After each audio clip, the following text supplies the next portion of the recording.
2절 3절을 같이 읽습니다.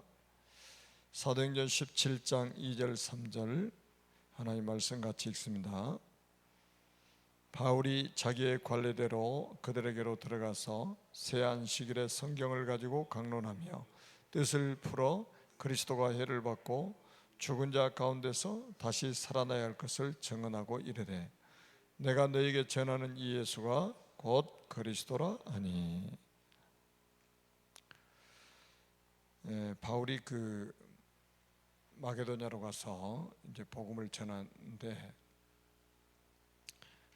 빌립보에서 이제 빌립보 교회가 세워지고 바울이 데살로니가 지역으로 가서 이제 복음 운동을 시작했는데 데살로니가에서 만난 제자가 누구냐면 야손이라는 제자입니다. 야손이라는 제자 한 명을 만나서 그 집에서 교회가 시작된 거예요. 참 놀랍잖아요. 처음부터 막 그냥 많은 사람을 모아서 교회가 시작된 게 아니고 딱 한 지역에 제자 한 명, 하나님이 예비해 놓으신 제자 한 명 딱 세워져 있으면 되는 거예요. 그 제자 한 명을 통해서 이제 교회가 시작된, 야손의 집에서 시작된 교회란 말이에요. 제자가 한 명이 얼마나 중요하냔 말이죠. 우리가 이제 잘 아는 것처럼 야손이라는 사람은 바울과 그 팀들을 집에 들인 사건 때문에 감옥에 갔잖아요. 감옥에 갔단 말이에요. 어떻게 보면 새 가족이에요. 그런데 감옥에 갔는데 자기가 나중에는 보석금을 내고 나오잖아요. 보석금, 그러니까 좀 재력이 있는 사람이죠. 산업인이기 때문에 보석금을 내고 나오는 거예요. 그래도 시험 안 들잖아요. 재산상으로 굉장한 피해를 입은 거죠. 그런데도 시험 들지 않잖아요. 딱 복음 듣자마자 복음에 딱 결론 내버린 거예요. 그러니까 살아도 주를 위해서, 죽어도 주를 위해서, 이런 결론이 딱 나오니까 이런 결단을 할 수가 있는 거죠. 그러니까 보통 사람들은 자기의 이익이 되면 할렐루야 하잖아요. 조금 손해가 된 것도 아니고 되는 것 같으면 사람들은 시험 들고 한단 말이죠. 근데 야손이라는 이 제자는 하나님이 예비해 놓으신 제자이기 때문에 자기 보석금을 내고 나오는데도 시험 들지 않는 거예요. 이런 확실한 제자 한 명이 딱 지역에 예비되어 있었는데 그게 이제 데살로니가 교회의 시작이 된 거죠. 그리고 이제 그 데살로니가 교회에다가 나중에 보낸 편지가 데살로니가 전후서 아닙니까? 바울이 서신서 14권의 서신서를 썼는데 아주 극찬한 교회가 바로 데살로니가 교회입니다. 책망이 없어요. 아주 극찬했어요. 데살로니가 교회 교인들의 그 믿음을 아주 극찬했죠. 그만큼 확실한 전도운동이 일어났던 것이 바로 이 데살로니가 지역입니다.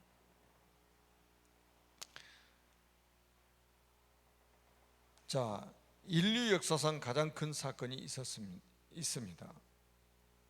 예수님이 아무 죄 없이 십자가에 죽으시고 부활하신 사건입니다. 이게 인류 역사상 가장 큰 사건이잖아요. 성육신 자체도 큰 사건이죠.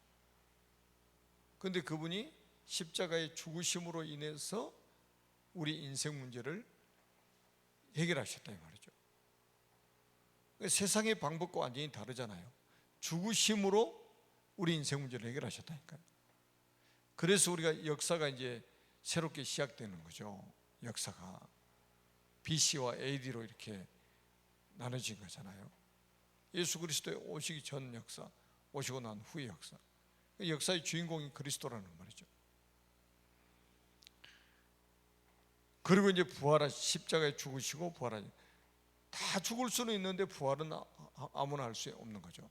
그래서 고린도전서 15장을 부활장이라고 하잖아요. 부활장. 그러니까 바울은 뭐라고 그러냐면 부활이 없으면 우리 예수 믿는 사람들이 가장 불쌍한 자다. 그리고 죄 가운데 여전히 있을 것이다. 죄 문제 해결 안 되고. 그런데 부활하심으로 말미암아 사망 권세를 깨뜨리시고 죽음의 권세를 이기시고 죄의 권세를 이기시고 부활하심으로 말미암아 우리가 새로운 생명 얻게 됐다는 거예요. 그러니까 이 십자가와 부활 사건은 굉장히 중요해요. 그래서 바울이 그 고린도서 15장 3절 4절을 보니까 성경대로 죽으시고 성경대로 다시 살아나셨다고 이렇게 말씀하고 있죠. 그 말은 이미 다 예언된 말씀이래요. 예수님 십자가에 죽으실 것과 예수님 부활하실 것을 이미 다 예언해 놓으셨다는 말이죠. 그대로 된 거예요. 그대로. 그러니까 예언을 성취하신 거죠. 하나님이 이 사건을 믿는 믿음을 나에게 주셨습니다. 그 2000년 전에 있었던 이 사건이 2000년 후에 태어난 내가 믿어진다는 게 이게 기적 아니겠습니까? 이게 바로 하나님의 은혜죠. 우리가 십자가 사건을 보기나 했습니까? 보지도 않았잖아요. 그런데 이게 믿어진단 말이에요. 예수님이 도마에게 하셨던 말씀이 딱 생각이 나잖아요. 네가 본고로 나를 믿느냐? 보지 않고 믿는 자는 더 복되도다. 이 믿음의 세계는 이 하나님의 은혜가 임해야만이 가능한 거죠. 하나님의 은혜가 임해야 이게 믿어지는 거예요. 안 믿어지는 것은 하나님의 은혜가 임하지 않으면 절대로 믿어지지 않습니다. 아무리 배워도 안 믿어져요. 나는 그 안식일교에서 돌아온 그 이상구 박사님, 그분 그 회심한 내용을 비디오 이렇게 하나를 봤는데 확실하게 하나님의 은혜가 임했더라고요. 하나님의 은혜가 임하기 전에는 딱 안식일교가 맞는 거예요. 왜냐하면 자기도 율법적인 체질인데다가 안식교 완전 율법이잖아요. 그러니까 딱 맞는 거예요. 교회 안식일교 가기 전에 자기 고백이 그래요. 일반 이 기존 교회를 나갔는데 교회 가서 보니까 뭐 아주 질서도 없고 아주 엉망이더래요. 그러니까 자기하고 안 맞는 거예요. 전혀 엘리트인데다가 아주 율법적인데다 그러니까 안 맞는 거예요. 근데 마치 그런 차에 갈등하고 있었는데 안식교 목사를 만난 거죠. 딱 들어보니까 자기 체질하고 너무 맞는 거예요. 자기 스타일하고 너무 맞는 거예요.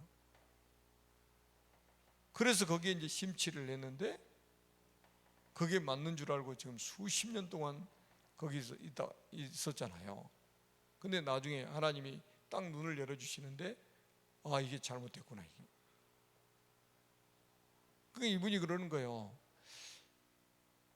예수가 십자가에서 다 이루셨다고 하셨는데 안식교는 그걸 안 믿는 거예요. 다 이루었다 이 말씀이 안 믿어지는 거예요. 그러니까 이게 안 보였다는 거예요. 그러니까 이제 그 안식교의 그 아주 교리 중에 하나가 이제 그 조사 심판이라고 있단 말이에요. 그러니까 하나님이 이제 심판대 앞에서 전부 태어나서 죽을 때까지 모든 죄를 다 조사한다는 거예요. 그래서 그 죄를 심판하신다는 거죠.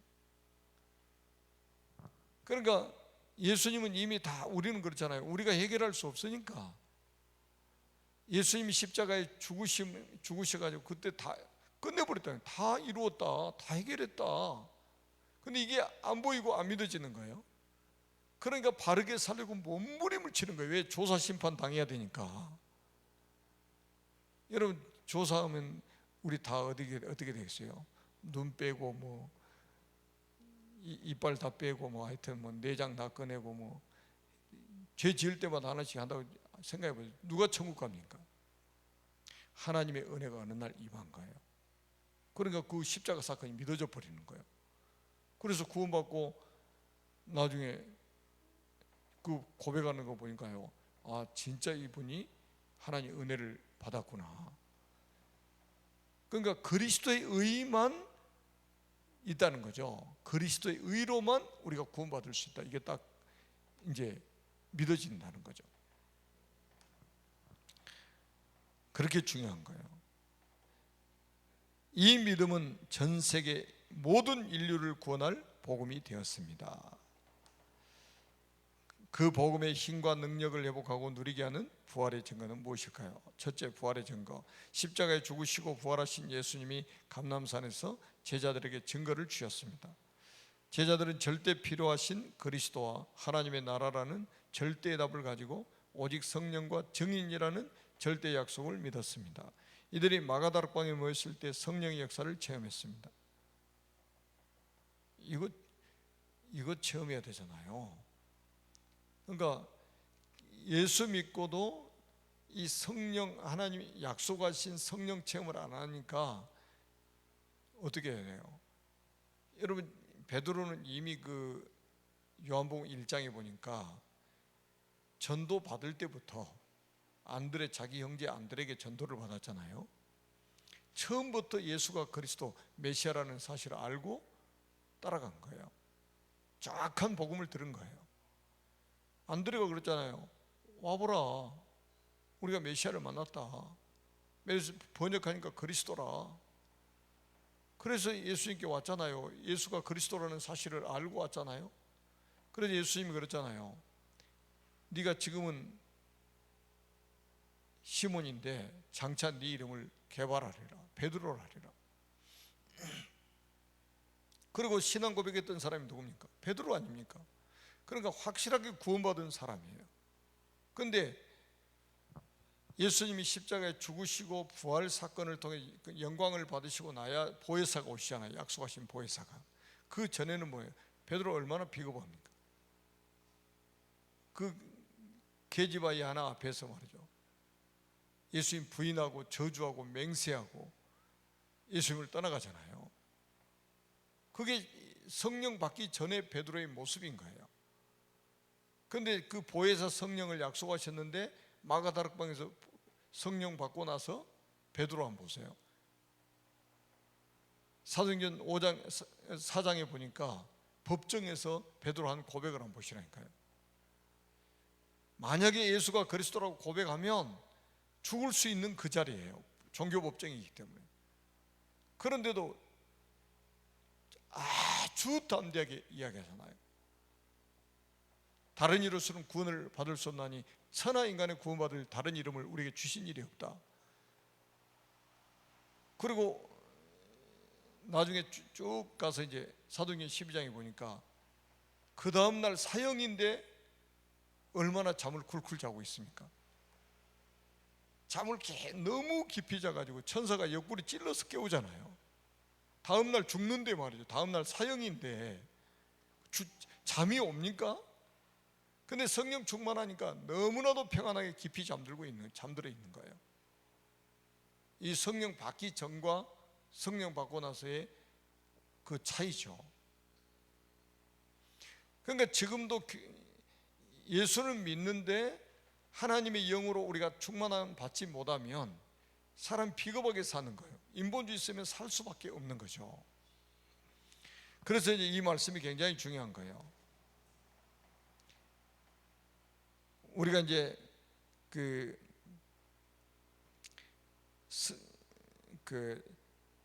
마가다락방에 모였을 때 성령의 역사를 체험했다.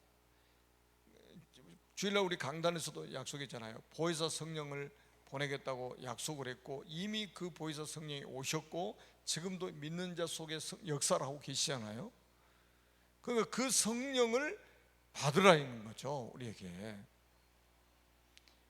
그게 교회의 시작입니다. 성령이 임하심으로 인해서 시작된 게 교회란 말이에요.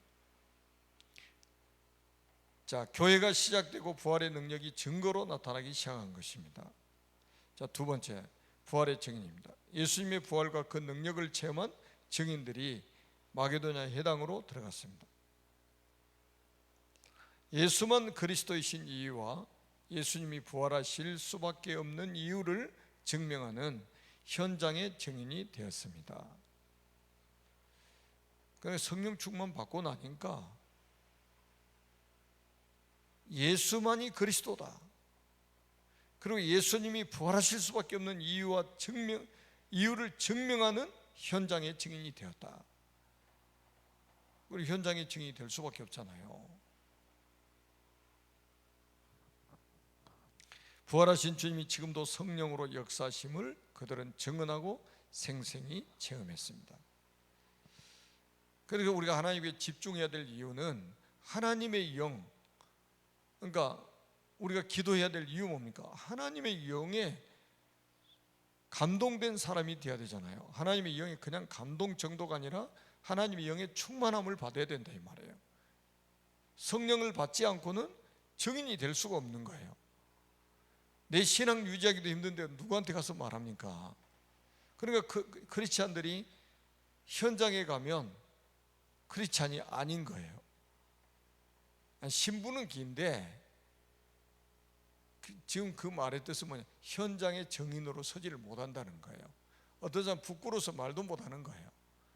근데 거의 속는 부분이 뭐냐면 자기가 크리스찬답게 살지 못하니까 말을 못하는 거예요. 그러니까 그 말은 뭐냐면 자기의 정체성을 지금 잃어버리고 살고 있는 거죠. 성도들이 왜 그러냐? 결국 성령 충만 못 받으니까 뭐든지 인간적으로 생각하는 거죠. 사람의 눈을 가지고 현장을 바라보기 때문에 증인으로 서지를 못하는 거죠. 내가 아무리 연약해도, 내가 아무리 부족해도 나는 하나님의 자녀고, 나는 구원받은 하나님의 자녀고, 내가 그리스도의 제자로 부름받았고 전도자로 부름받았다는 정체성이 확실하면 복음 전할 수 있잖아요. 그리고 우리 현장이 안 보인다는 것은, 여러분 성령 충만 받지 않고는 절대 현장이 안 보입니다. 현장이 보이질 않아요. 그 현장 봤다는 말은 뭐예요? 창세기 3장, 6장, 11장에 지금 사람들은 사로잡혀 있잖아요. 하나도 틀림없어요. 세상은 창세기 3장, 6장, 11장에 딱 사로잡혀 있는 거예요. 나 중심, 물질 중심, 성공 중심에 딱 사로잡혀 있습니다. 그러다 망하는 거예요. 그 현장이 보여진다면 답은 복음밖에 없잖아요. 그리스도밖에 없잖아요. 말할 수밖에 없는 거죠. 자, 마게도냐에서 부활의 능력이 증거된 이후 데살로니가 교회가 세워졌습니다.